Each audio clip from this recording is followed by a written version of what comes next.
Like Jay said, my name's Brad. If we haven't had the opportunity to meet, my wife Katie and I have been here for the better part of a year. And I feel like in that time, we've had the opportunity to meet many of you, probably mostly through our daughter, Wesley. She deserves the cheers, right? She has this thing where she's pretty convinced she runs this place. So you are probably familiar with who she is now that I mentioned that. And if not, just wait until the end of the service. She'll come and make her presence very felt, I can assure you. But yeah, it's been almost a year that we've been here at The Way, which has been a real blessing to us. Before that, I was a pastor for over 7 years in Coquitlam at a church there. I grew up in Coquitlam. And I had the privilege while I was there serving of leading this beautiful community of young adults at this church. And when the time came that our time at this church was wrapping up and coming to a close, this beautiful community of young adults, they put on this night and they invited me to it. And at the end of the night, they called me up on stage and presented me with this gift that was wrapped. And I was to open this gift in front of everyone.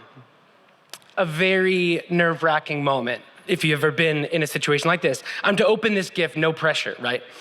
Now, a little more about me to open up a little bit about myself. I love coffee, which I feel like is a very redundant thing to say in Vancouver. But I love coffee. I love to make good pour-over coffee at home. And for years, I had been eyeing this electric kettle. It's by a company called Fellow. Many of you in this room know exactly what I'm talking about. I'm speaking to friends here. And I'd been eyeing this expensive electric kettle for years. Honestly, it's just a kettle. It heats up water. But it's ridiculously expensive for a kettle. However, it's beautiful, okay? It's beautiful, don't judge. You can set what temperature you want. This isn't important, but you can set what temperature you want it to go to. It'll hold it there. Anyway, beautiful thing. So I've been eyeing this kettle for like 6 or 7 years. And apparently I had mentioned it. But I'd forgotten all about that. So I'm up there in front of everyone on this night. I'm standing in front of this group of people who had all pooled together to get me a gift. And it's this incredible Fellow electric kettle. Beautiful, matte black, just a work of art, really. And in that moment, I'm overwhelmed by the generosity, the thoughtfulness, the sacrifice to give this gift. But I'm also opening it in front of a large group of people with expectations of a particular reaction. And in those moments, and I'll be honest, I have yet to really learn a good answer to this. In those moments, what do you say? What do you even say in moments like that? How do you repay generosity like that? Or perhaps in a more serious way, like maybe you can think of a time in your life when maybe you were in a bind and somebody crucially came through for you. How do you repay generosity like that? Now, for me in that moment, for starters, what do you say? Thank you. It feels underwhelming, but what in the world is there to say in moments like that other than thank you? And as a sidebar, I think it's so much of what our worship to God is in the church as we gather, right? It's an overflow of all that we can say in response to God's gracious gift to us is thank you. And I tell this story just because this is a little bit of what's going on with the Apostle Paul as he writes this letter to the church in Philippi that Jay read from for us a few minutes ago. A little context. Paul was imprisoned, likely in Rome, as an enemy of the state for preaching the gospel. He's preached this gospel that Jesus is Lord and not Caesar, and it's got him imprisoned at the heart of the empire. He's a traitor to the empire. And in the context of Paul's time, unlike ours, when you were a prisoner in Paul's day, you were not provided for like maybe you would be in our moment. When you're a prisoner in Paul's day, you're totally on your own. You're on your own for food and drink and whatever provisions you might need while you're in this predicament. Now think about that for a second. You are completely dependent upon your family and your friends to come through for you for survival.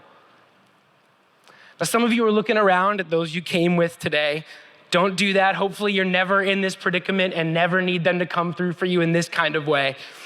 But even greater for Paul is that he's been an itinerant preacher, right? So Paul's been traveling around. And so when he finds himself at the heart of the empire, he's likely 1,000 miles away from Jerusalem, which would have been his hometown. He is all alone, in need of every provision you can imagine. Talk about a desperate situation. And one day, as Paul's in this predicament, one day out of nowhere, into his home or his space or wherever it was, through the door comes a guy named Epaphroditus. And Epaphroditus he's come all the way from Philippi, which seems to be well over 800 miles away, which in that day was not just a quick 2-hour flight. It's a bit more of a journey than that. And Epaphroditus has come all the way from this church that Paul had planted years before. And he shows up, and he's got food, and he's got water, and he's got clothing, and he's got all the provisions that Paul needs, and he's literally saved from death by these gifts from Philippi. And Paul's left in that follow-up moment, you could argue maybe a little bit more dramatic than mine, where you're just like, what do I say in response to generosity like this? What do I say? How do I repay this kind of generosity in this trip all the way to Rome? Like, I don't think a little keychain from the Colosseum gift shop's gonna do. So when Paul writes this little letter to the church in Philippi, one of the main motivations he has for writing is simply to say, thank you. And we see him really start to get into that in verse 10. I'm gonna put this down for a second. In verse 10. Look at verse 10. He says, I've rejoiced greatly in the Lord that at last you renewed your concern for me. He says, I rejoiced greatly in the Lord. The word rejoice there in verse 10 can also be translated as a celebration. As though Paul's saying, I've had a great celebration in the Lord that you've renewed your concern for me. Now, Paul's having this celebration. That's nice. Remind me again, where is Paul? Paul is a prisoner far from home. But he writes, I'm having this great celebration in the Lord. I've rejoiced because at last you renewed your concern for me. Indeed, you were concerned, but you had no opportunity to show it. Now, we don't know exactly what Paul means, that they had no opportunity. It may just be that they were poor and they needed some time to accrue the resources to come through for Paul. It could just be because they were basically 800 miles away, so it took some time and Paul was off the grid. We're not totally sure. But in essence, Paul is writing and saying, look, you had no opportunity to show it, but I know that you were concerned for me, and that has now become so abundantly clear. So thank you. He says, thank you, Epaphroditus. Thank you, church. Your gifts, your money, your food saved my life. You were the family that I needed to depend on, and you came through for me. So thank you. But then it gets really interesting. Look as Paul continues. He says, I'm not saying this because I'm in need. I'm not saying this because I'm in need. Again, pardon me, Paul? What do you mean you're not saying this because you're in need? Of course you're in need. You're imprisoned. We've been over this. You're about as in need as anyone could possibly be. But he says, I'm not saying this because I'm in need, for I've learned to be content whatever the circumstances. Verse 12, he says, for I know what it is to be in need, to be down and out, in poverty, health failing, all alone. Yeah, I know what that's like. Frankly, probably better than most of you. Read the book of Acts. I get it. He says, I know what it is to have plenty, to have more than enough, food to spare, money to spare, roof over the head, a job, friends, family, to be part of a thriving, healthy, passionate church, living in harmony and in unity. Yeah, I know what that's like. I know both. And then this is where Paul starts to sound a little bit like a wellness blogger you might read on like a WordPress site today or something. 3 steps to a more peaceful life, or 5 life hacks that'll transform the way you live. I changed this one habit and now I'm aging in reverse. Those kinds of like articles that might bait you. Paul says, I've learned the secret of being content. If that's not a baiting headline, I don't know what is. I've learned the secret of being content in any and every situation, whether well-fed or hungry, whether living in plenty or in want. Paul says, I've learned the secret. Just subscribe to my mailing list, right? Does anyone in this room feel like they could use that secret today? I'll be honest, in preparation for preaching this sermon, I was struck by my own complete lack of authority to preach a message like this. So I'm preaching to myself first and foremost today, just want that to be known, because I feel very far from being able to say confidently, yeah, I've found the secret of being content. I am 100% content. I don't have things I want. I don't want more money. I don't want a better job. I don't want more security. I don't want more square footage. I don't want to one day be able to own a home in this crazy city. No, I'm good. I'm 100% content. Can you say that today? Not me. Because contentment's such an elusive thing, am I right? And what blows my mind about this passage is that literally nothing about Paul's circumstances say that he should be content either. Even by our present day metrics, right? He's not rich, he's in poverty. He's not famous, if anything, he's infamous. He's wanted by the government. He's not married, he's single. In fact, most scholars speculate he was a widower. He's not in good health, his body's failing. He's been stoned too many times, not in our modern translation. Think about the thorn in the flesh that Paul talks about in Acts. His health is failing him. Nothing about Paul's circumstances say that he should be content. Here's a guy in prison, dirt poor, bad health, his future's looking bleak, and he says, I'm having this great celebration in the Lord. I'm rejoicing in your faithfulness. And I don't know about you, but I feel I have a lot to learn from a person who can say that with confidence and put it in writing. Like there's evidence, we can trace this. So let's try to briefly do that this morning and learn a few things about contentment from Paul. Here's a couple thoughts on contentment from the text and from Paul. The first thing I think we can learn from what Paul says about contentment in Philippians 4 is that contentment is something you can learn. Contentment is something you can learn. Look at the language he uses. Verse 11, I've learned to be content whatever the circumstances. Verse 12, I know what it is to be in need. I know what it is to have plenty, and I've learned the secret of being content. See, contentment is not a natural thing to us, right? It's not the default setting for human beings. Think all the way back to Adam and Eve in the garden, and they're placed in this beautiful garden with all these lush trees full of fruit, and they have their pick of them. But there's one tree that they're just told not to eat from, and they're filled with this garden of goodness, and but what about that one? What if I'll be better or happier or more content if I just try that one? They just can't help themselves. In a world full of yeses and divine gifts and beauty, there will always be something just out of reach. Sure, life's pretty good now, but when I get married, it'll be just that much better. Or when I graduate from school finally, then I can take steps. Or when I get that job stability that I've been working really, really hard for years to get to, then it'll all come together. And there will always be something that's just out of reach. It's the way that desire works. Have you ever been driving in a car where the person who's in charge of the music has musical ADD? Where like you're driving and they let a song go just so far as they're interested in it, but then when the point comes where like they've decided they're done with it, they click on to the next song. If you can't tell, this really bothers me. It's a personal pet peeve. Keep that in mind if I'm ever driving with you in the future, okay? No, like where the song's just getting going and it's about to get to that beautiful moment that like you've given minutes to this song to build towards, minutes of your life to get to. And the song's just about to get to that beautiful moment. And right when it's getting to its fullness, they decided they're done and on it clicks to the next song and you're left with this, oh, so close feeling. I like to think of that feeling as the human condition.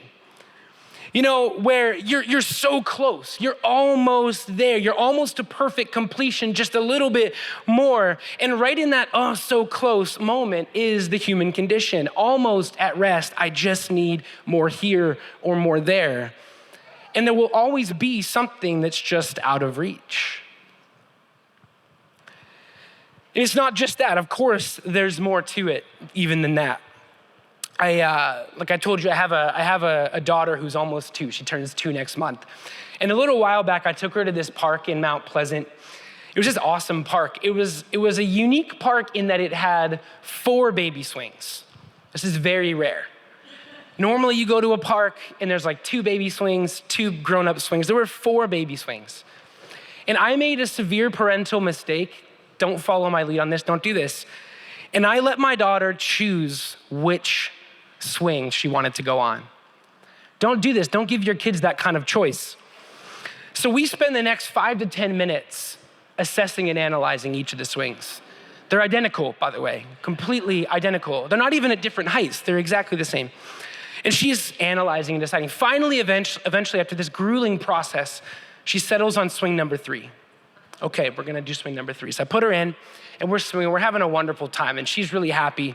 Things are going well. And then all of a sudden, this little boy shows up, a little older than Wesley, which is my daughter's name. A little boy shows up with his mom, and he plops down in swing number 4. And the second this boy sits down in swing number 4, everything changes. The great time we've been having, it's over. I see it in my daughter's eyes. The second this kid plops down, my daughter looks over. And all of a sudden, the only thing she has her mind on is, I want swing number 4. And it's like, you could have had swing number 4. Also, it's exactly the same. We're having a great time. Why are you doing this? But now she's starting to be kind of bothered, and she actually reaches out for the kid. That's when you just pick her up and out you go. You're gone. That's it. But you notice the role that comparison plays in contentment, even for my 1-year-old daughter. There will always be that other kid in your life, right? There will always be a kid that's older than you, or someone younger than you, or better looking than you, or cooler, or smarter, or more hip, or more educated, or more successful. Whatever your metric of success is, you'll never be the very best. I'm just here to encourage this morning. There will always be someone just ahead of you, or better than you, and you'll never be content until you learn to put to death comparison, because there will always be somebody or something just out of your reach. It's the insatiable nature of human desire. And that's why Paul says you have to learn to be content. It's something you have to learn. Paul says he's learned it. But the thing about learning is that learning's hard work. If there's students in the room, you know what I'm talking about. I've been a grad school student for a lot longer than I want to share. It's been many years. I've been a grad school student a long time. It's hard work. It's hard work to carve out the time and the energy, the willpower, time management, all of those things. It's hard work to learn. But Paul says, I worked at it, and with the time, I learned the secret of being content. And before we move on, I want to share what I think is the beauty of that lesson. The beauty of the lesson for us is that Paul's not saying that contentment is just some epiphany that he got, and hopefully you get the same one. Hopefully it arrives on your doorstep too.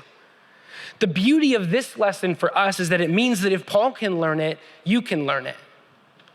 You have the same spirit in you as Paul. If Paul can learn it, I can learn it. I have the same spirit in me as Paul. And your life is a laboratory and you're a student. And so every day at that job that you really want to quit, or at that school that you're really tired of, or in that marriage that isn't healthy right now, every day is a chance to test and probe and examine and learn the secret of being content.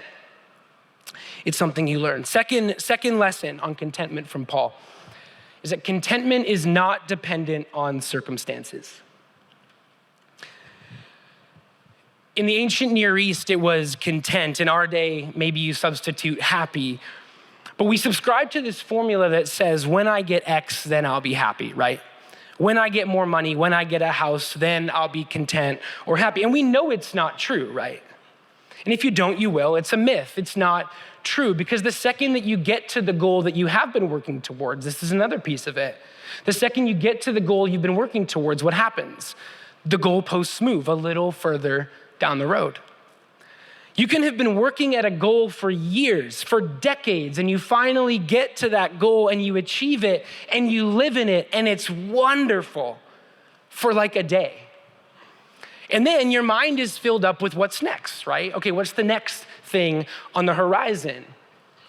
When you're in high school, it's like just when I get done this and I can get to college, and then it's when I can just get done this and start the job, and when I can just get married, and the progression goes on and on. Then you want to get married, and you want to buy a house, and then you want to have kids, and then you want the kids to move out, and it just goes on and on. Not a personal example, I promise. But the world's conception of our dreams and desires are like a carrot on a stick, right? We've all seen those cartoons. It's like right there, you can almost taste it. It's so close, but it's just out of reach. And that's why Paul says, and this is really important, if you're not content now, no change in your circumstances is ever gonna get you there. If you're not content single, will you be content married? Married couples in the room are like, no. If you're not content in college, will you be content in a career? And you might think, I think I'm the exception to the rule. I doubt it. If you're not content before kids, will you suddenly be content when they're up all night screaming and you haven't slept in weeks and you're still trying to juggle all the things you were doing before? Why do we even think this makes any sense? You're not the exception to the rule. And the trouble is that discontentment robs us of joy, robs us of the joy for the moment. It robs you of the ability to celebrate the goodness of God in the moments you find yourself in. I heard one teacher describe contentment as less of a destination that we're trying to get to and more of a mode of travel, like a way that you move through the universe. And will some moments in your life be far easier to be content in than others? Of course, that's a no-brainer. But as a general rule, here we find Paul, he's a guy imprisoned, likely gonna die there. And he says, I'm having a great celebration in the Lord.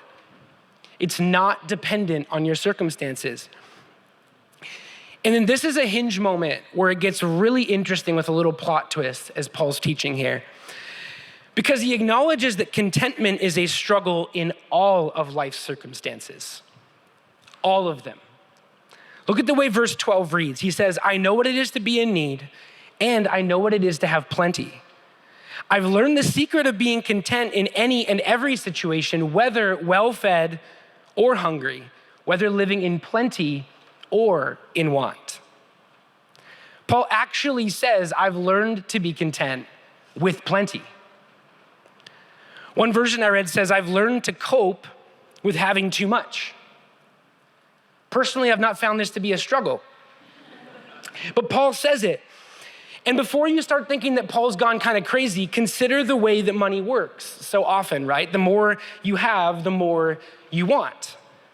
I remember when I was a student in college and I was dirt poor, I went to college in Chicago and I had spent all of my money to get there and do room and board in Chicago.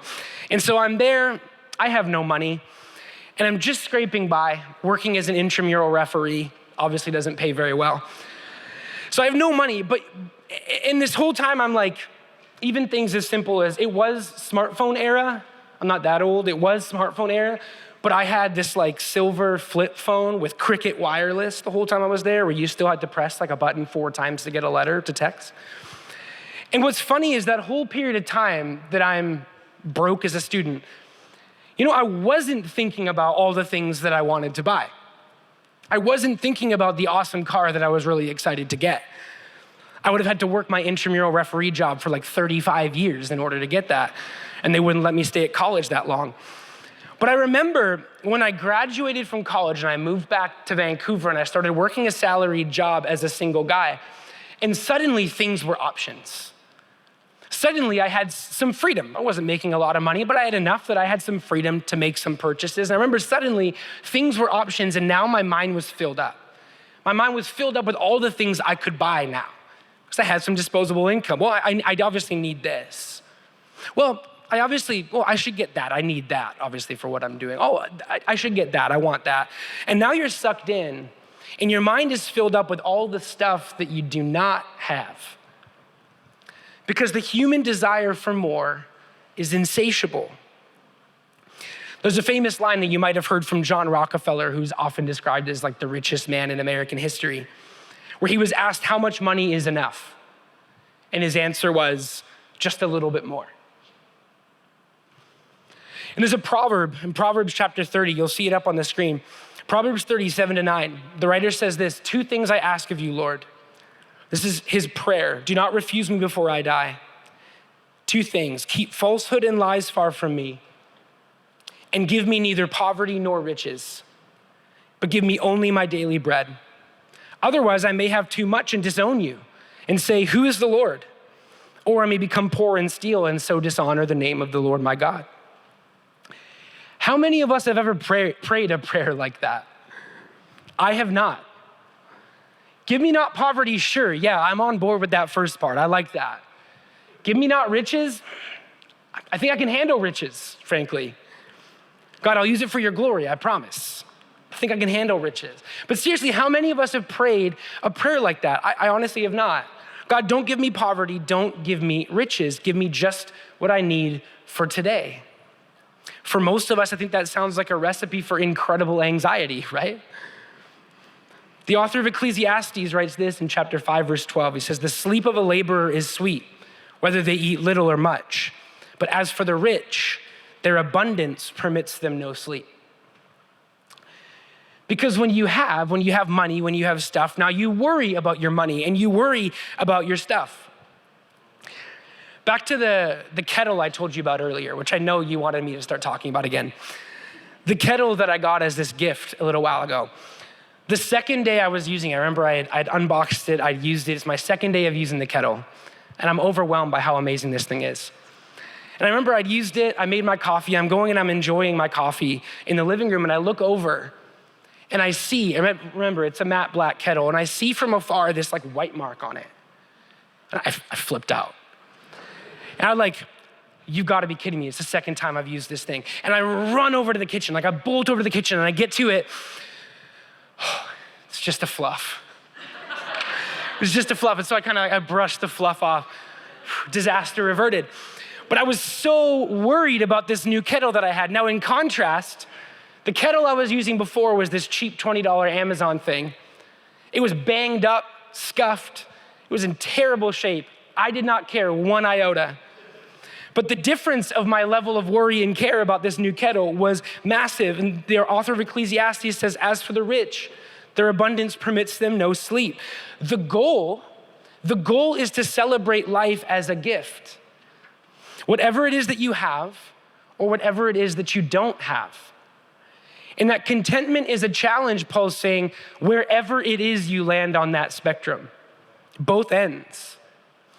The desire for more, that thirst is insatiable, and contentment or happiness will always be just out of reach. And I don't know about you, but I really want out of that narrative. I really want out of it. And Paul says, I've found the secret to being content. How do we do it? What is Paul's answer? What does he say? What does he teach us? What is the secret? Well, in verse 13, he wraps up the thought. He says, I can do all this through him who gives me strength. I can do all this through him who gives me strength. The third thought, it's the secret. 3 points like a pro. The secret. It turns out the secret has a name. Through him who gives me strength, King Jesus. The living God found in flesh and blood as Jesus of Nazareth. Paul says, I can do all this through him who gives me the strength. Now, Philippians 4:13, this verse, I'm sure most of us in this room have heard it before. I'm sure most of us in this room have seen a lot of weird things done with this verse. I'm sure we've seen this verse a lot of places, ripped way out of context. I really love sports. If you're into sports, you've seen this verse used all over the place. Philippians 4:13 is like an athlete's playground. There was a football player named Tim Tebow. He used to wear it on his eye black, which is kind of ironic because like half of the job of eye black is just to intimidate your opponent. It's kind of weird to have scripture on there. But as athletes use this, I can do all things through Christ who gives me strength. The subtext here is God's strength is going to bring me this victory. Through Christ who strengthens me, I can win this football game. Apparently, Christ didn't strengthen me very much when I used to play soccer. I don't know where he was at that time.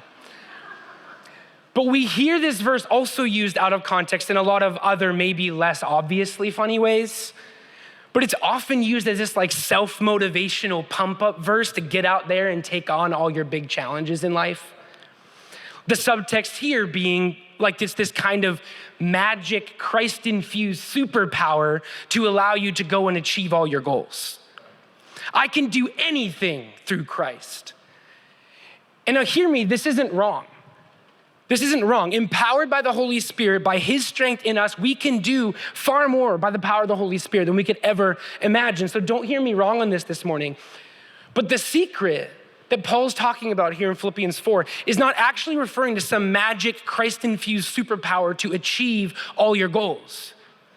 The secret of Philippians 4:13 is actually about joy amidst adversity.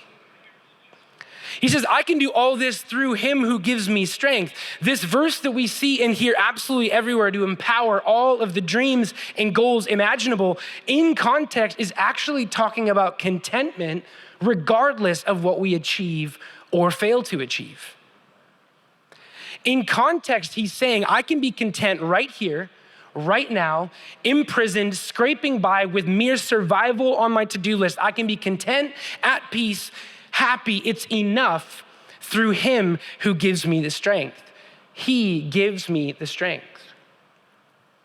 And that phrase, through him who gives me strength, the word through is a preposition and it can mean in the original Greek either through or in. Meaning, I can do all of this, I can be content in any and all circumstances in him, in Jesus. In a humble, sustaining, honest intimacy with the God who knows all of our wants and our dreams and our desires and also knows how far we feel from reaching them. I can be content I can do all this in a symbiotic relationship with the eternal King of the universe. He is where contentment is found because he and only he is enough. I once heard author James K.A. Smith say a phrase which may have been borrowed, I don't know. But he said, discontentment comes when we place infinite value in finite things. Discontentment comes when we place infinite value in finite things. And what this means is that literally the only place that contentment can be found is in the one and only truly infinite thing, which is the one and only truly infinite being. And that is the God of creation. That is Yahweh. That is in Jesus. The desires of this world and finite things are striving after wind, as the author of Ecclesiastes would often say. They're a carrot on a string, but he is enough. Jesus is enough. Do we believe that? Do we really believe that? And like I said earlier, I may have never felt more like I'm preaching a sermon specifically to myself than when I preach this one. The grip of the world is strong and desire is insatiable and it's hard work. It's a long process of learning to reorient our desires. But he is enough and he alone is enough. That's it. Do we believe that this morning? Do we believe that you can be content right here, right now, with all that you have and with all that you do not have? Not in 6 months, not in 6 years, not when you graduate, not when you get married, not when you get a house, right here, right now, because he is enough. And in learning to live at his pace and reorienting our desires day by day around his kingdom vision, no matter what moment in the journey we find ourselves in, this, Paul is saying, is the secret of contentment. And here's the thing. When we look at Paul, the guy who's saying this, who says he has the secret of contentment. Paul's life is radically all about Jesus. Paul's like, I'm having a great celebration in whom? In the Lord. Not in you, church that I planted and came through for me. Not in you, Epaphroditus. Not in the money you brought. Not in the food or the drink that you brought. I'm having a great celebration in the Lord because at last you renewed your concern for me. Because you lived out the gospel, because you got in the gospel worldview. Paul's rejoicing in the Lord. He's working his tail off for the sake of the gospel. He's in prison for it. His life is all about Jesus, all about the gospel of the kingdom. And if and when you and I get to that place where we are all about Jesus, we are all about his kingdom work, 7 days a week in our lives, and our minds are filled not with this thing or that thing that we want or feel we need, but all about his vision for our lives, his vision for our families, for our workplaces, for our city, for our marriages, all about his agenda for this world. When we get to that place, the promise is that we will find that he is enough. And that is the secret to contentment. Now I want to close with a confession. Back to the kettle, because again, I know you wanted to hear how that kept going, that story continued. Back to the kettle that I received. Confession, you know what I did the second day that I had the kettle and I used it? I hear I'm using the kettle, it's glorious, I'm loving it. It like transforms my coffee setup. The second day I get it, I'm using it, this is amazing. And I start to search on Amazon shopping for a new scale. How can I improve my coffee setup just a little bit more? This is great. I'm so thankful that I got this kettle. This is amazing. I've been wanting this for 6 or 7 years, but okay, what's next? How can I improve this just a little bit more? I'm saying that I get it. I get it, and I feel like the last person to be worthy of preaching a sermon on being content in Jesus and in Jesus alone. I don't have the boldness of Paul to stand up here and tell you that I've found the secret and learned to be content in all circumstances. I so regularly get caught up in what I want to see God do, what I want to see myself do, what I want for my future, basically all the things that I don't yet have, rather than focusing on the moment, on the here and now, and thanking God, having a great celebration in the Lord for what I do have, and that begins with Jesus, with the good news of Jesus. And this robs me, and it robs each of us of joy. Joy amidst adversity.